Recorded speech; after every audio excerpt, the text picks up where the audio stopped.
Right, welcome to the Totally Awesome Fishing Show. I'm down here at Newhaven. That's a little port on the south coast of the UK for those abroad. I'm down here really to get a bit of information about some small boat fishing. I know a lot of you guys like all these things. They like playing with their small boats, going out catching a few fish, and some of you just go out travelling around and enjoying yourself in them. We don't always catch fish on them, but they're great fun. I'm down here with Chris Sparks. Chris runs this small boat section of this compound called Newhaven Deep Sea Anglers, and we're going to go around. We're just going to sort of have a look at different boats and give you guys out there some ideas, you know, how they run their own personal boats, because there are loads and loads of different sized boats, different engines, different rigs, different layouts, loads and loads of stuff to talk about. But over here opposite me there's a huge, well, it's a metal recycling plant. It's going to be noisy, you're going to get background noise. Listen, it's a commercial area, that's the way it is. I'm sure there'll be a few tips you guys can pick up. Chris, good to see you. Welcome to Newhaven Deep Sea Anglers, Graeme. Yeah, well, so you've got a few boats in here, and small boat enthusiast yourself. How long have you been doing it? I've been a member here 30 years now. Oh, really? Yeah. Joined in '89. So you've been a small boat man years and years? Yeah, absolutely. So you've got plenty of experience for these guys that want to get into the small boat world, which is basically, a boat is, as we know, a hole into which you throw money.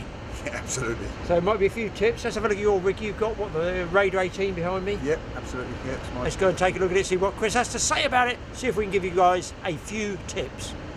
Okay, so this is the third boat that I've had in my years of sea angling. The first boat I had was just a little tiny 12-footer with a 50 horsepower Mercury on the back of it. And it was a good introduction to sea angling at sea. But I moved on from that to a Pilot 19, which initially had a 75 horsepower Mercury on the back, and I replaced that with a 90 horsepower Evinrude, which is a fuel injected engine, very, very nice engine, E-Tech engine. But you know, you move on, and I've always fancied a Raider, and one of these came on the market, and that's what I've got now. It's a lovely boat, very nice boat, very seaworthy, very safe, very dry boat. Got 115 horsepower Suzuki on the back of it, which really pushes it on. Get a good 30 knots out of it on a good day. And it's a safe boat because it's got lots of freeboard, so you're not going to fall over the side of it. Very sturdy and stable in the water, and a great boat to fish from. The club is a very active fishing club. It is for fishing members. It's not a place for storing your boat, and in fact they expect you to fish so many competitions a year. We have our own winch house, and we have our own slip, which is a short push. We don't need to be towing anywhere. Push it onto the slip, and then we lower it down by electric winch.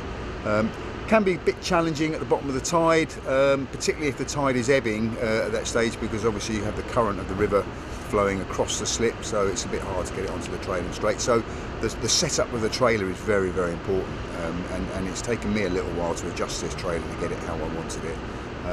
In previous boats it's not been a problem, but I did have a few problems landing this boat when I first got it, but we've sorted that out now. Okay, and we have a variety of boats here in the yard.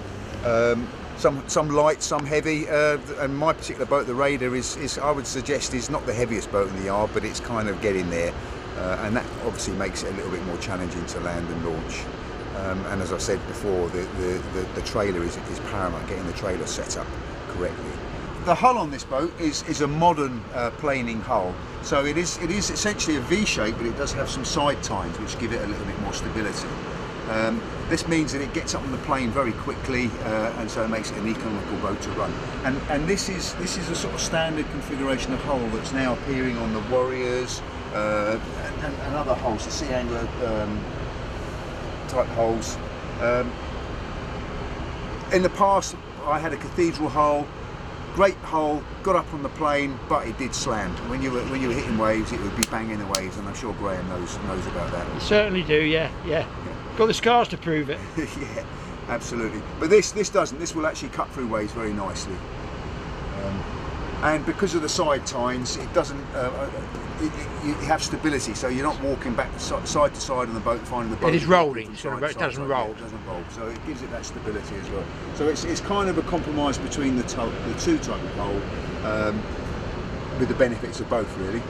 And you find those rollers on the hull are easier work. Mine's bunked, so it's it's on the bunks, but these rollers are really good for sliding the boat in and out, aren't they? Well, I've had to set these rollers up the way they are so that I can get this onto the slip, because the slip's quite a steep angle, and so when you take your trailer down and the back end of the trailer's in the water, the boat comes onto it, and so the trailer's like that, and the boat is sitting on at an angle, and obviously as you draw it out, it will sit back onto the rollers. And so what I found is you need to get quite a roller quite to the front of the trailer, so you can actually pull your boat up onto that roller, and then you've got a pivot point to turn and get the stern lined up with the back end of the trailer, so then as you start pulling it up, the boat will sink back onto the trailer. Is that more of a problem for retrieving than launching? Yeah, launching's not a problem. Launching is easy. It's retrieving that is the issue, and as I said, the main issue here, because of the river running across the line of our slip, you get quite a strong cross tide. And is that affected by spring tides, obviously, the strength of the tide? Yeah, absolutely. Bigger tides, obviously faster flow, and of course, it being a valley, you also combine that with the wind sometimes, so you'll get a tide ebbing and you'll get the wind blowing down the river, and that can make it quite challenging. Have any of the boats here got those support bars, like locating bars I've seen them have on the side? Yeah, some of them have. I've mounted those in the past, but what I found is that the sideways flow of the boat is so much that it will actually push the bar out of the way, so they actually become more of a problem, and then you end up with the boat stuck on top of the support bar. Right, one of the things that we have found when you have a strong tide and it's flowing out is that if you attach a stern rope to the boat and you have someone stand up tide of the boat and actually pull on the stern of the boat and keep it lined up with the trailer, that works very well. But it has to be quite a long rope. One of the things that I always do is Alderney rig my anchors. This means that I can actually drop my anchor and retrieve it all from this part of the boat, so there's no going up onto the bow. And the way that this works is that you drop your anchor off the side of the boat here. This rope clips around your anchor warp, and then you pull the anchor warp to the front of the boat.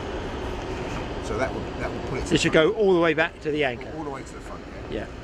Okay. Once the anchor's down and it's set, also part of it is very important, is the buoy. You need to have a large buoy which is attached to the anchor warp by a large steel ring. So the anchor rope is going through the steel ring, the buoy is on top of the steel ring. When you want to retrieve the anchor, you steam up tide and it pulls the anchor warp through the ring. The buoy lifts the anchor off the bottom, and the chain that the anchor is attached to the anchor warp by is heavier than the anchor. And so once it's pulled up and pulled through that metal ring, the anchor just hangs underneath the buoy. And you just put it in by hand then, and then it's an easy thing, just cut the engine, turn sideways onto it and just retrieve the rope. Right, now this is something I've always done on my boats because it makes it so much easier to retrieve the anchor, but on the Raider it's particularly important because there is no actual walkway alongside of the boat that you can walk around the boat. So if I want to go to the bow of the boat, I've got to clamber through the cabin and come up through a hatch, which is always a little bit fraught. I've set this dog rope or lazy boy or whatever you call it so that it's on rollers, so just to help. So if you see there's a roller going up to there which just assists with the pulling of the rope. Less friction. Yeah, less friction. And also it keeps this part of the rope away from that part of the rope, because what you don't want is them end up rounding themselves and you end up with a problem. So it keeps them separate. Okay, so one of the things you've always got to be careful when you're launching on a steep slip is that you have a belt and braces, i.e. you have more than one way of holding your boat on the trailer, because if one of these fail, what you don't want is the boat launching itself. And it's a lesson hard learned, because my very first boat, when I first had it, it was a bit of polypropylene rope on here and it wasn't man enough for it, and the first time I launched, the boat decided to go off down the river on its own.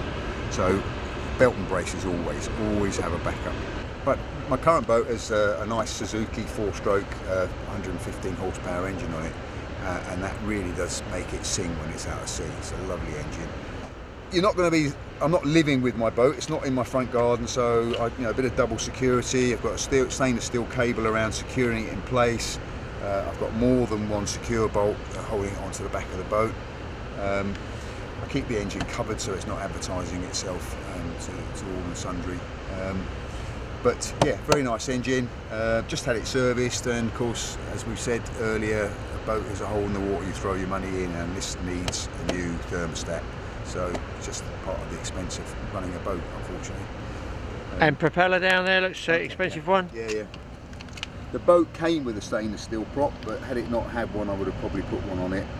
They do improve your fuel consumption and your efficiency. This gets up on the plane very quickly. The leading edge of the prop blades are that little bit sharper, which means that they're cutting through the water more efficiently. The downside, of course, is an expensive propeller, and you really don't want to be dinging that.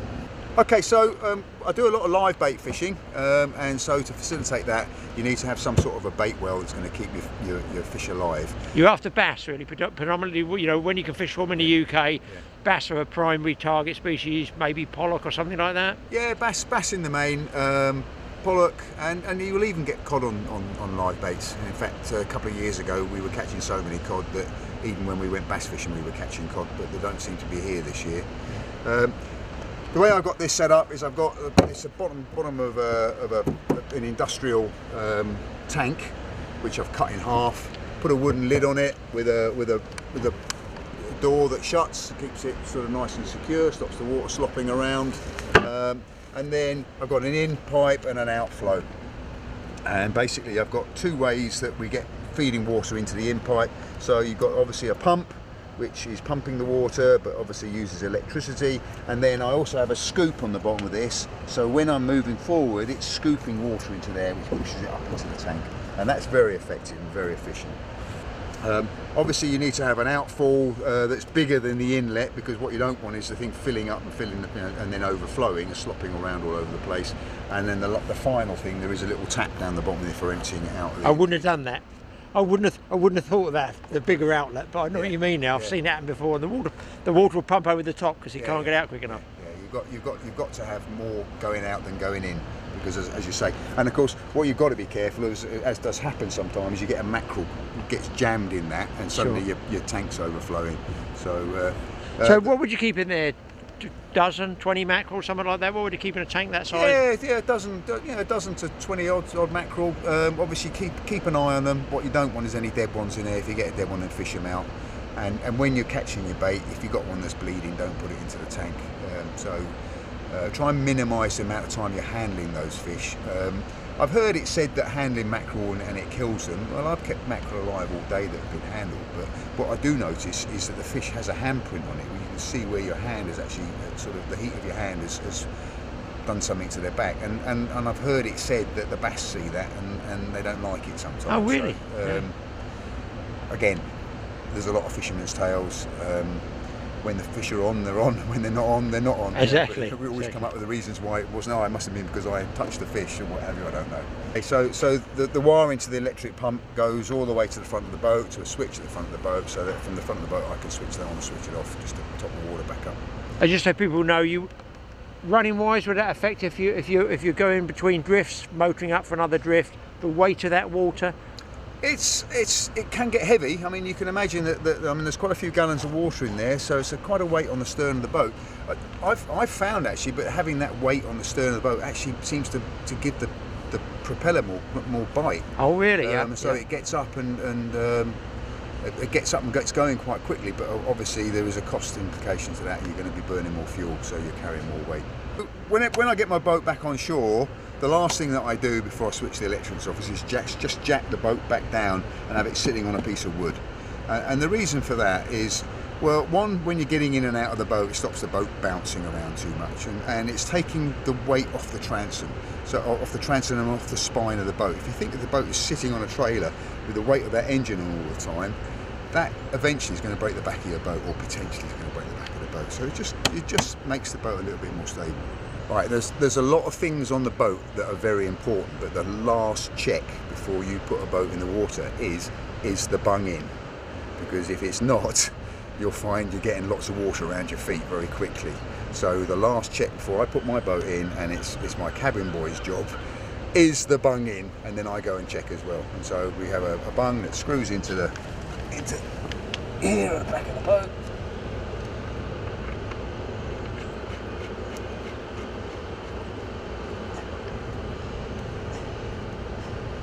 It's nice and tight, and I have a spanner that is made to fit, which is tied up at the back of the boat, always in place, just to put those last couple of twists in.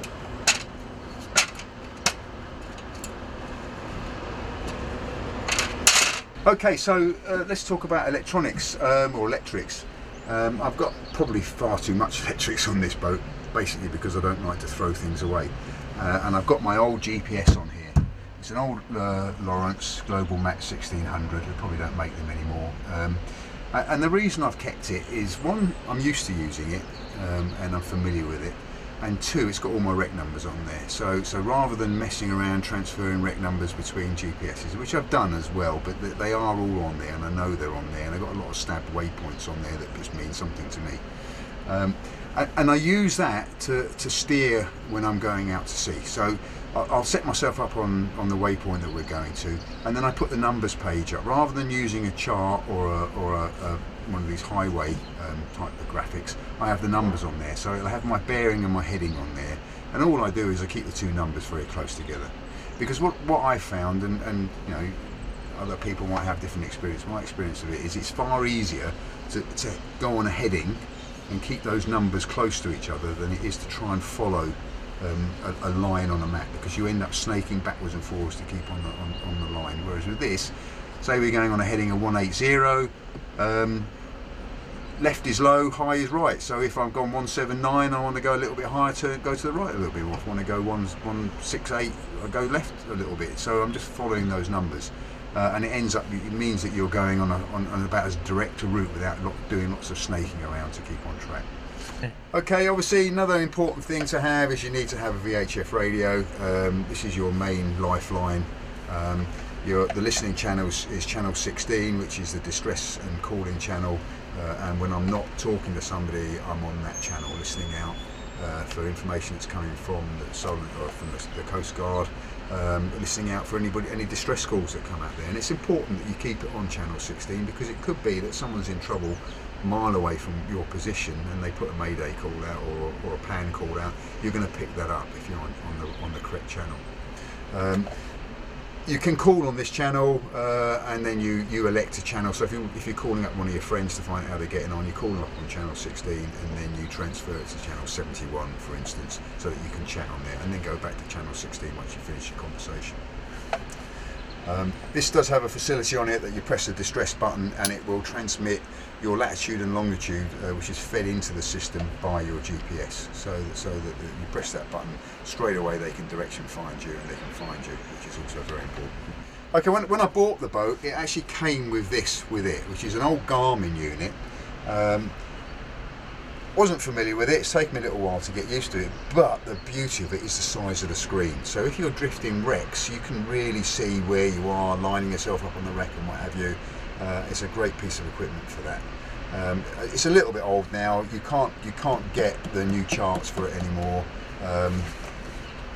Fit into that little window there. You can't get these anymore. It's got the local charts on it, and it does all that I want it to do. So I've kept it. It means that I'm running 3 GPSs on this boat, would you believe? As we spoke about earlier, I always like belt and brace. I always like a backup. You know, I've had situations where a fuse has blown or something like that, or a wire has become detached. If you've got a backup, you haven't got to be messing around in the cabin for an hour, you know, with a boat rocking around trying to fix a fuse. If you've got a backup, you can carry on fishing, which is what it's all about. Okay, so I've picked up a colour fish finder, because again, this is the future. You know, you can see a lot more detail from a colour fish finder. You can see the nature of the bottom. It's a lot more graphic. And then because I've got that, this came on the market second hand, a GPS. So I've got a colour GPS as well. So the 3 GPSs that I'm running is this one, my old GPS, which is just black and white, and the one that came with the boat. Obviously, once you got out and you're at the mark and you know what you're doing, etc., I can switch most of this electrics off, so I'm not draining my batteries, and I just run off one of them, and that's it. Right, obviously all of this electronics costs money, and I'm not going to leave them on the boat in case we get a visit. So it does involve a lot of fiddling at the start of your session, getting it all on, and a little fiddling, taking it off at the end of the session. One of the solutions that I have seen is a friend of mine has got this all mounted on board. So all he does at the start of his day is he just takes the board, it slots on the top of his, his top here, and there's one cable to plug in and it's done. So it takes very few seconds to mount, whereas with me I've got a bit of fiddling to do. Lots of storage up front of this boat. It's a bit of a glory hole in there at the moment. It's not the tidiest of spaces, but I've got loads of tackle in there. I've got immersion suits, I've got all my life jackets, etc. in there, and I also carry a little auxiliary motor in there. So it's a little 3.3 horsepower Mariner. Stows into one of the side panels in there, and I've got stuff over the top of it to stop it bouncing around. And it's just there to get me out of trouble should I have an engine failure. Right, I've got electric bilge pump system underneath the hull here for dealing with any sort of water that gets in the boat. But as I've already said several times, I like a belt and braces, so I've also got a hand bilge here. So if for whatever reason the electric bilge isn't working, I can actually pump out any water that's in the hull using that hand pump. Obviously the engine has a fuel filter on it, but I also have a separator filter between my fuel tanks and the engine, which is just take any water or map out of the fuel before it gets in the engine. So talking about the anchor again, your anchor is attached at the bottom of the anchor, and then it has a breakout at the top of the anchor. And the idea of that is if the anchor gets stuck, these cable ties will break, and it will then end up pulling the anchor out at the bottom backwards, so it's not hooking in. So it'll help save your anchor if it does get stuck behind something on a rock. And you've got the ordinary ring there at the end as well, which ties in with the buoy. And the chain that attaches the anchor to the anchor warp is heavier than the anchor, and that's important because when we pull this anchor in, you have your ordinary ring here. When it's pulled in, remembering this is suspended underneath the buoy. This chain pulls through the ring, and the anchor actually ends up hanging underneath the buoy like that. And that's how it should hang. And that's hanging underneath the buoy, and so when you come to pull your anchor warp in, it's easy. And the anchor warp, you need to have one. It needs to be a substantial rope. It can't be something that's just going to snap. It needs to be attached with a metal eye to the chain, because what you don't want is this link cutting through the chain, or cutting through the rope.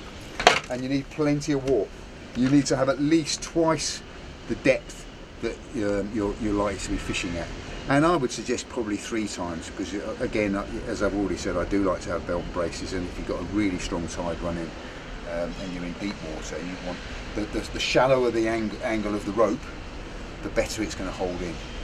And that brings us back to the chain again. One of the other advantages of having a chain, a length of chain on the anchor, is that it's heavy, so it holds the anchor and is pulling in rather than pulling up.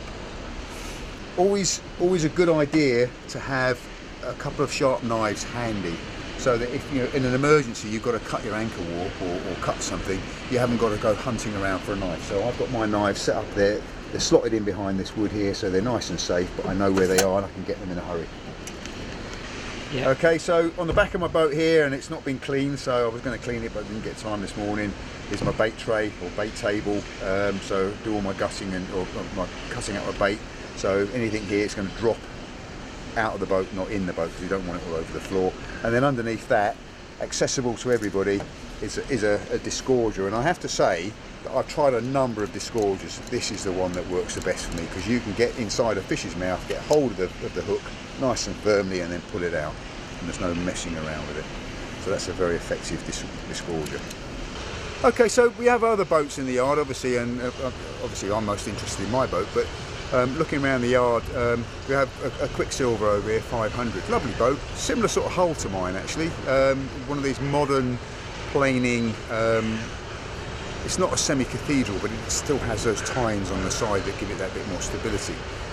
This particular boat has a cabin, an enclosed cabin, so at least you can get out of the weather. Personally, not for me. I don't like to be going in and out of doors. I want to be able to get in and get out. When you're drifting wrecks, you can't afford to be.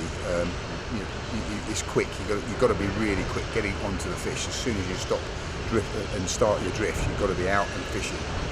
And if you've got a cabin, that's just something you've got to get in and out of. But yes, when the weather's not bad, it's nice to get in and out of the weather, I guess. As you can see, this has actually got a Johnson 4 on the back as a backup engine, and he has it permanently mounted on the back of the boat, whereas I have mine stowed up in the bow just to get it out of the weather and out, get it damaged if I can avoid it. The advantage of this layout, if you'll see, is on the left of the cabin there is actually a walkway that will take you around to the bow of the boat, and that's nicely protected with rails and what have you, so it's safe to go to the front of the boat, whereas with mine it is a bit of a clamber. So this is my old boat. It's a Pilot 19, and you know, when I had it, it was getting a little bit tired, and I'm not the sort of person that can do a lot of work on these things, so I sold it to somebody in the club, and he has done a very good job on this. I'm quite envious of it, and in fact I wish I hadn't sold it now, seeing the condition it's in. He's made a very good job of it. Nice boat, cathedral hull, so it does slam and you're steaming into a high wind, into big seas, but very stable, very stable. You can walk about it and the boat hardly rolls. And it's got a lot of space in the back, so a lot of room in here. Yeah, nice boat. Okay, so we've got a Warrior 150 here. Very nice boat, Warriors. Very similar hull to mine actually. Nice fast planing hull. Lots of freeboard as well, so it's a safe boat. And as you can see, it's fitted with a tonneau cover so that you can keep the weather out when you're not out fishing. Okay, so this is an Orkney Day Angler 19 foot, lovely boat, lovely boat. It's a proper fishing boat, and you can take 4 people out on this comfortably and fish from here. Nice, stable, sturdy boat, lots of freeboard. You're not going to fall out of that. Very good boat. Would it be a heavy boat, heavily laid up? Yeah, it's a heavy boat. It is a heavy boat, but yeah, nice boat, very nice boat. And just enough cabin enclosed up there, you know. You got that extra 2 feet, say over mine 17, does actually give you a lot more scope in coverage, extra person, store a bit more gear. Yeah. Okay, so you'll notice with this boat, he's had fitted onto it is a beach landing tine, so that if you were to pull it up onto the beach, it gives that a little bit of stability, and obviously a bit of stainless steel on top of that, just to protect the hull. Okay, so this boat is a 165 Sea Angler. It's another very similar hull to the ones that we've looked at already. And you'll notice with this guy, he's actually got an upright support or guide mounted on his trailer, which would be down tide of the slipway if the tide's going out, just to guide the boat onto the trailer. I've tried these. I'm not a great fan. I have had a situation where the boat was pushed up against this and actually become jammed against it, and then it makes it very difficult to land. But you know, I can see the benefit of it if you are struggling to get your boat on. But as I've said, the best way that we've found is to put a stern rope on and have someone stand up side of the boat and pull it on, pull it straight onto the trailer. Okay, this boat, just like mine, doesn't actually have a walk round on the outside, and so it has a front hatch, so you have to come into the cabin and come out of the front hatch to do anything at the bow of the boat. One of the issues we have here is that Newhaven's very close to shipping lanes, and so you want to be able to make sure that you're seen by the ships when you're out there. And so you'll see on this boat in particular, he's got an aluminium radar reflector mounted on top of the boat, and basically what it is that the actual straight parts of the aluminium are at a wavelength, or part of a wavelength, for the radar signal, and so they will give you a really sharp signal coming back on the radar of the ship that's coming down upon you. So it's actually quite nice to know that they can see you. Okay, so here we are in the winch house. This is our main way of launching and retrieving boats at Newhaven Deep Sea Anglers. We maintain 2 electric winches here, so we've always got a backup. It's a steel cable. We have a patented level wind system here for making sure that the cable is wound on it evenly onto the drum. Obviously quite important. We don't want to be pinching the cable, causing weaknesses in it. Is that a problem generally with boat launching? A lot of people don't realise that you need to lay it as level as possible. Yeah, particularly people who haven't been members for very long, they are not allowed to use this until they've had some training on it, and we do have to make sure that we're leveling this on very, very evenly, because what you don't want is to trap the cable. It involves a bit of dexterity, because you've got to watch that, but you've also got to be watching down the ramp looking for signals from the person who's launching his boat, because if he suddenly wants you to stop, you've got to stop. And so you're trying to do both things at the same time, so it's a little bit hard. Okay, so the retrieval trolley, it's a heavy and strong piece of equipment. It's got a standard ball hitch on it for attaching to the front of your trailer. It's set up so that it's not going to pitch forward or pitch back as you're launching, retrieving. So it's sort of evolved over the passage of time to we've come up with a system that works. As I've said again, belt and braces, once you attach to that, you also attach the bow rope of your boat to that buggy, so that if something happens, the trailer becomes detached or your bow rope snapped, at least you've got a second thing holding it in place, which will stop it hurtling down the ramp and into the sea.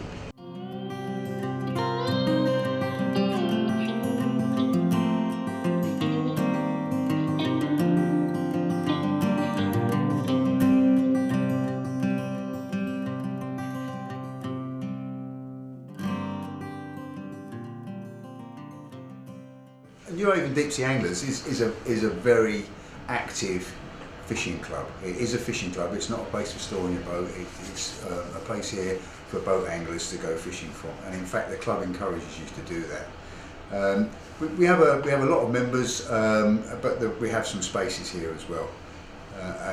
It is a great place to come and learn about sea angling. Newhaven, off the shore here, we've got all sorts of marks, wrecks, rough ground, all the way out onto the shipping lanes, turbot marks. It's a good place to go fishing. And being a member of a club, this is the way you'll learn. We would help you out in teaching you how to do that and how to go about it. It's you know, as I say, it's a very active club. We run competitions throughout the season. You know, when we're fishing from here, you can catch conger from here, cod, pollock, rays, turbot, plaice. Good plaice fishing from out of Newhaven in the early season. So many wrecks here with conger on them, and it was a fish that was pursued actively in the past, but nobody seems to fish for them now. And certainly my challenge this year is to get myself back in the conger club and to get myself some specimen fish, maybe get up to near 100-pound fish, easily done from here. Inshore, because from here you can access Beachy Head and all the way up along the coastline here. You've got chalk cliffs, chalk pavement underneath the water, good holding points for bass, for trolling, for bass, drifting, predominantly bass inshore. Offshore, as I said, cod and pollock are the main target species. And turbot. There's some very good turbot marks from Newhaven. Over the wrecks, the bass and the pollock, you presumably using what lures? What type of lures are you using? Sidewinder lures seem to be the bait of choice nowadays, fishing off the wrecks. My personal choice, if I'm going for bass, will be white ones, and if I'm going for pollock, it's a rhubarb and custard are the two colours that seem to work. But you know, on their day, any colour works. Yeah. So once we launch the boat, you've got a short steam down the river. You've got to observe the speed limit, so you can't go more than 5 knots. So it takes you a little while to get down, but it's probably about half a mile, and you're out in the open sea. Newhaven is well resourced. If you are a small boat angler, we've got two good chandleries here. We've got a number of tackle shops here. We've got the one in the harbour, which is very useful and lots of local knowledge. We've got the tools and tackle, which are based in the town centre, and then that Peacehaven Angler up in Peacehaven. So we've got 3 good tackle shops here where you can get your bait and any tackle needs that you might have. It's got its own marina where the charter boats are, I see. Yeah. And of course Newhaven has a very established marina with charter boats that operate out of here, who will take you out wrecking or deep water wrecks, etc. Yeah, and of course Newhaven is the home of the Rampion wind farm operation, and so their tenders are always either in attendance out on the wind farm or going to and from. So as an additional sort of safety aspect, you've got Newhaven lifeboat, but you've also got the Rampion boats out there which are listening out on the distress channel, so if there's ever a problem, you know that there's someone out at sea that can come and help you. Okay, so if there's anybody there, any of you guys out there who would like to get involved, who would like to come down to Newhaven, or would like to find out more information, then the information about the club is on our website, and the website address is www.deep-sea-anglers.com.